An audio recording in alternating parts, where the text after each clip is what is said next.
தந்தை மகன் தூய ஆவியின் பெயராலே ஆமேன். இணைச்சட்டம் அதிகாரம் 24. மனவிலக்கும் மறுமணமும். ஒருவன் ஒரு பெண்ணை திருமணம் செய்து அவளோடு கூடிய பின் அவளது அருவருக்கத்தக்க செயலை கண்டு அவள் மேல் அவனுக்கு விருப்பமில்லாமற் போனால் அவன் முறிவு சீட்டு எழுதி அவள் கையில் கொடுத்து அவளை தன் வீட்டிலிருந்து அனுப்பிவிடுகிறான். அவள் அவனது வீட்டை விட்டு வெளியே சென்று வேறொருவனுக்கு மனைவி ஆகிறாள். இரண்டாம் கணவனும் அவளை வெறுத்து முறிவு சீட்டு எழுதி அவள் கையில் கொடுத்து அவளை தன் வீட்டிலிருந்து அனுப்பிவிடுகிறான். அல்லது அவளை தன் மனைவியாக ஏற்றுக்கொண்ட இரண்டாம் கணவன் இறந்து விடுகிறான். இந்நிலையில் அவள் தீட்டுப்பட்டுவிட்ட காரணத்தால் அவளை தள்ளி வைத்த முதல் கணவன் அவளை மீண்டும் தன் மனைவியாக ஏற்றுக்கொள்ள கூடாது. ஏனெனில் அது ஆண்டவர் முன்னிலையில் வெறுப்பானதாகும். உன் கடவுளாகிய ஆண்டவர் உனக்கு உரிமை சொத்தாக கொடுக்கும் நாட்டை நீ பாவத்துக்கு உள்ளாக்காதே. பிற சட்டங்கள். ஒருவன் ஒரு பெண்ணை புதிதாக திருமணம் செய்திருந்தால் அவன் போருக்கு போக வேண்டாம். அவன் மீது யாதொரு பொறுப்பும் சுமத்தப்படலாகாது. அவன் ஓராண்டு காலம் எவ்வித இடையூறுமின்றி தன் வீட்டில் இருந்து கொண்டு தன் மனைவியை மகிழ்விப்பான். மாவரைக்கும் கல்லின் கீழ்கல்லையாவது மேல் கல்லையாவது அடகாக வாங்காதே, அது அவன் மனித உயிரை அடகாக வாங்குவது போலாகும். இஸ்ரேலின் மக்களாகிய தம் இனத்தாருள் ஒருவரை கடத்தி கொண்டு போய் அவரை அடிமையாக நடத்துவதாக அல்லது விற்பதாக ஒருவன் கண்டுபிடிக்கப்பட்டால் அந்த கடத்தல்காரன் சாகட்டும். இவ்வாறு உன்னிடமிருந்து தீமையை அகற்று.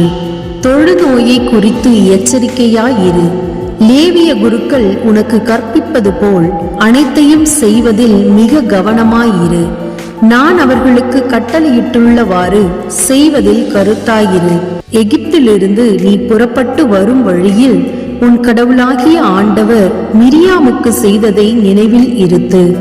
உனக்கு அடுத்திருப்பவருக்கு நீ ஏதாகிலும் கடனாக கொடுத்தால் அதற்கு அடகாக எதையும் வாங்க அவரது வீட்டினுள் நுழையாதே. வெளியே நில். உன்னிடம் கடன் வாங்கியவர் வெளியே உன்னிடம் அடகை கொண்டு வரட்டும். அவர் வறியவராயின் நீ அந்த அடகை வைத்துக்கொண்டு தூங்க செல்லாதே. மாறாக கதிரவன் மறைவதற்குள் அந்த அடகை அவரிடம் நீ திருப்பி கொடுத்தாக வேண்டும். அதனால் அவர் தம் மேலாடையை விரித்து படுக்கும்போது உனக்கு ஆசி வழங்குவார். உன் கடவுளாகிய ஆண்டவர் முன்னிலையில் நீ ஏற்புடையவன் ஆவாய். வறியவரும் எளியவருமான கூலி ஆட்கள் உன் இனத்தாராயினும் சரி, அல்லது உன் நாட்டில் உன் நகர் வாயிலுக்குள் உள்ள அந்நியராயினும் சரி, அவரை கொடுமைப்படுத்தாதே. அவரது கூலியை அந்தந்த நாளில் கொடுத்துவிடு. கதிரவன் மறையும் முன்னே கொடு. ஏனெனில் அவர் வறியவராயிருப்பதால் அவரது பிழைப்பு அதில் அடங்கியுள்ளது. இல்லையெனில் உனக்கெதிராக ஆண்டவரை நோக்கி முறையிடுவார். அப்போது அது உனக்கு பாவமாகும்.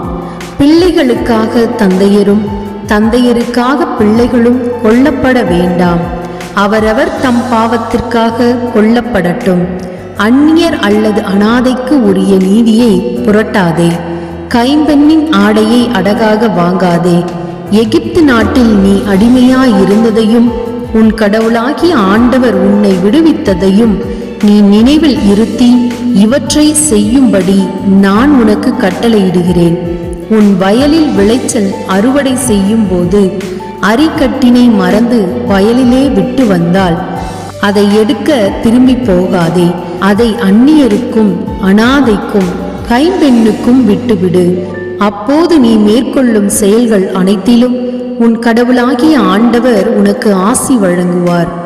நீ உன் ஒலிவ மரத்தை அடித்து உதிர்க்கும் போது உதிராததை பறிக்காதே. அதை அந்நியருக்கும் அனாதைக்கும் கைம்பெண்ணுக்கும் விட்டுவிடு. நீ உன் திராட்சை தோட்ட கனிகளை சேகரித்த பின் பொறுக்காமல் கிடப்பதை எடுக்க செல்லாதே. அதை அந்நியருக்கும் அனாதைக்கும் கைம்பெண்ணுக்கும் விட்டுவிடு. எகிப்து நாட்டில் நீ அடிமையாயிருந்ததை நினைவிலிருத்தி இவற்றை செய்யும்படி நான் உனக்கு கட்டளையிடுகிறேன். இது ஆண்டவரின் அருள்வாக்கு. இறைவா உமக்கு நன்றி. அன்புக்குரியவர்களே, யாவே இறைவன் என்ற நம்முடைய சேனலுக்கு உங்களை வரவேற்கிறேன். ஆண்டவருடைய வார்த்தைகளை அனுதினமும் வாசியுங்கள். இறைவனை பற்றி தெரிந்து கொள்ள விவிலியத்தை வாசித்து தெரிந்து கொள்ளுங்கள். விவிலியத்தில் கண் விழித்து விவிலியத்தில் கண் மூடுங்கள். அப்பொழுது உங்களுடைய வாழ்க்கை செழிப்பான விடியலை காணும். ஆண்டவர் உங்களோடு பேசுவார். அந்த வசனங்கள் உங்களுக்கு வாழ்க்கையை கற்றுத்தரும். உங்களுடைய சிந்தனைகளும் உங்களுடைய பார்வையும் உங்களுடைய உள்ளமும் திடப்படும். ஆண்டவர் உங்களோடு இருப்பதை நீங்கள் உணர்வீர்கள். ஆண்டவர் எப்போதும் நம்மோடு இருக்கிறார், நம்மை பார்த்து கொண்டிருக்கிறார். நமக்கு தேவையானவற்றை தேவையான நேரத்தில் நமக்கு செய்வார். எந்த மனிதனிடத்திலும் கையேந்தி நிற்காதீர்கள், ஆண்டவரிடத்தில் கையேந்துங்கள். முழங்கால் இருந்து உங்களுடைய தேவைகளை அவரிடத்தில் ஒப்படையுங்கள். நம்மை நேசிக்கிற தேவன் நம்முடைய ஆண்டவர் நம்மை அதிகமாய் நேசிக்கிறார். நாமும் அவரை நேசிப்போம். ஆண்டவர் உங்களை நீண்ட ஆயுளினாலும் நிறைவான செல்வத்தினாலும் குறைவில்லாத மகிழ்ச்சியினாலும் நிரப்பி ஆசீர்வதித்து வழி நடத்துவாராக. ஆமேன்.